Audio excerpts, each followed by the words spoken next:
The first teachings the Buddha gave after his enlightenment were the Four Noble Truths. These were first delivered to the same ascetics he had been practicing with in the forest before his awakening.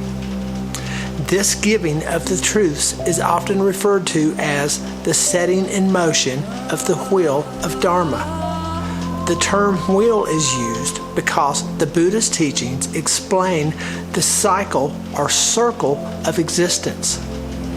Furthering that imagery, the wheel of the Dharma consists of 8 trainings, the eightfold path, which are seen as the wheel's spokes. When a wheel is set in motion, it revolves, and one could say that all of Buddhism revolves around these central teachings, because every Buddhist tradition includes some form of the Four Noble Truths and the Eightfold Path.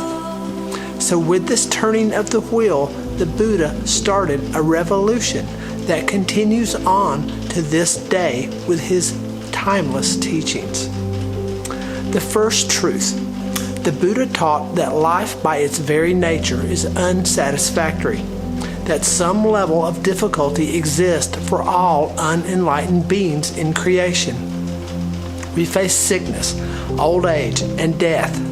The sense pleasures we do experience don't last, and physical and perhaps emotional pain is a given in this life. There are 2 levels to this truth. The first is the pain of existence that we can't do anything about. The second is the suffering and unhappiness that we create for ourselves due to our lack of wisdom and our vain attempts to control the uncontrollable. That is, the transient nature of all physical, emotional, and mental phenomena. We are born into a realm of constant change. Everything is decaying, and we are continually losing all that we come into contact with. Our tendency to get attached to impermanent experiences causes sorrow, lamentation, and grief, because eventually we are separated from everything and everyone that we love. Our lack of acceptance and understanding of this fact makes life unsatisfactory to the average mindset. Pain and suffering are 2 completely different experiences. Pain is unavoidable. Suffering is self-created. Some level of dissatisfaction exists for all unenlightened beings. For some, this is a revelation, a normalizing statement that brings about a great sense of relief. Finally, we are being told that the truth, life isn't always easy and pleasant, and we already know this to be true. But somehow we tend to go through life thinking that there is something wrong with us when we experience sadness, grief, and physical and emotional pain. This first truth points out that this is just the way it is. There is nothing wrong with you or me. You have just been born into a realm where pain is a given. The second truth says there is a cause for all of this dissatisfaction and suffering. It is our craving for the life to be filled exclusively with pleasure. That craving for pleasure creates a natural reaction of aversion to the pains and difficulties of life. This truth can be seen as a simple lack of acceptance, unwilling to accept the pleasures and pains as they are. We go about clinging to the experiences we like and try to get rid of the ones we don't like. We also create suffering for ourselves due to our craving to exist permanently. That is, our craving for external pleasure. When life is good, we want it to go on forever. At other times, though, we create suffering for ourselves through our craving to not exist at all. The craving for non-existence, which results from the desire to escape from the pains and difficulties of life. All suicidal tendencies can be understood in the light of this desire to escape suffering. When life is very difficult or painful, we want to no longer exist, both mentally and physically for some. As long as greed, hatred, and delusion exist within our hearts, suffering will continue in our lives no matter how much we seek to experience pleasure and avoid pain.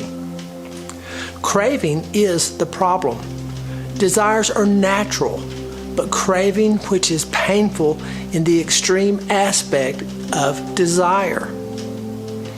The third truth is freedom from suffering is possible.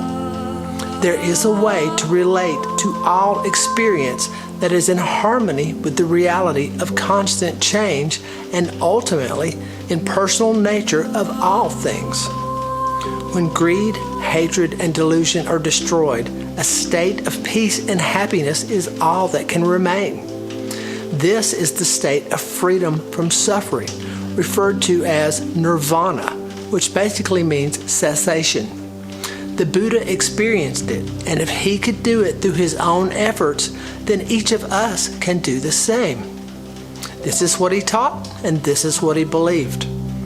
We all have many experiences of this moment in our life, perhaps even on a daily basis, when we are free from greed, hatred, and delusion, when we are satisfied and at peace. Yet we tend to ignore or forget those experiences. The truth of craving blocks the truth of freedom.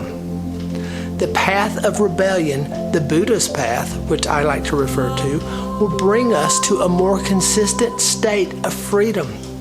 Freedom is available in this lifetime, according to the Buddha.